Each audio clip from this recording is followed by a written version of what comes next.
On this episode, we'll be making a primitive trailing point out of 1095 high carbon steel. My original plan was to make a semi-flatback hunter, but I changed my mind when it came to the layout, which you'll see here in a bit. We'll end up making this semi-flatback hunter in the next episode.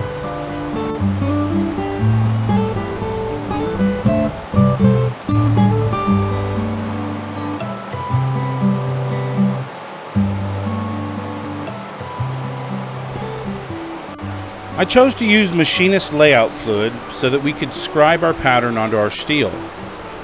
If you were just making the original design, you could use spray paint or just glue the pattern to the steel and cut it out.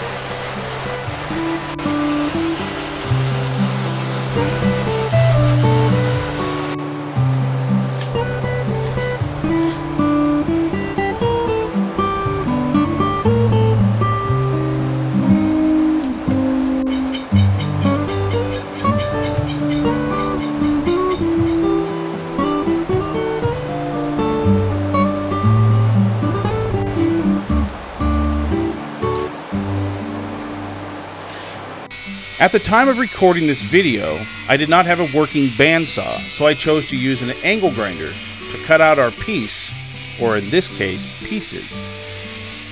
But as of June 11th, I now have a brand new bandsaw, which was given to me as a birthday present from my wife. It's still on its way, so it may not make an appearance for a few more episodes.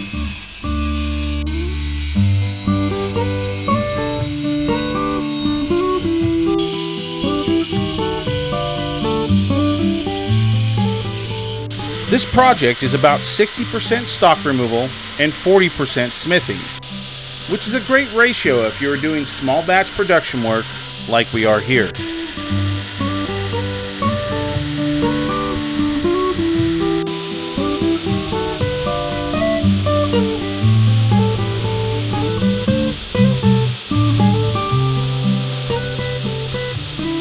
As this knife blank sits right now, it would make an excellent 3-inch flatback utility knife when finished. But we have decided on making a trailing point for skinning game animals. To get the highly recognizable upward turn to the blade, we'll be hammering in our edge geometry.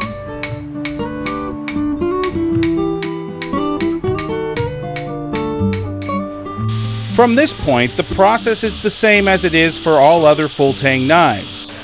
Profile and flats cleanup is the process that you will get quite familiar with throughout your bladesmith journey.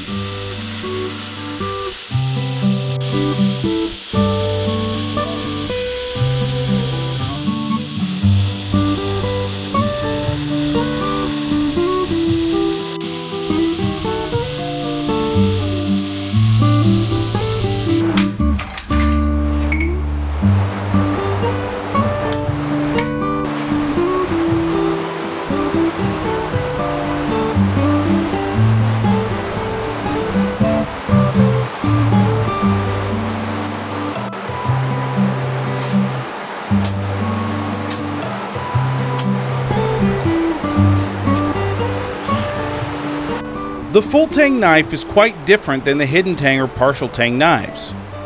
You have more parts to make and assemble, which means you will also have more opportunities for things to go off the rails. The materials we're using for the handle are bamboo scales and brass pins.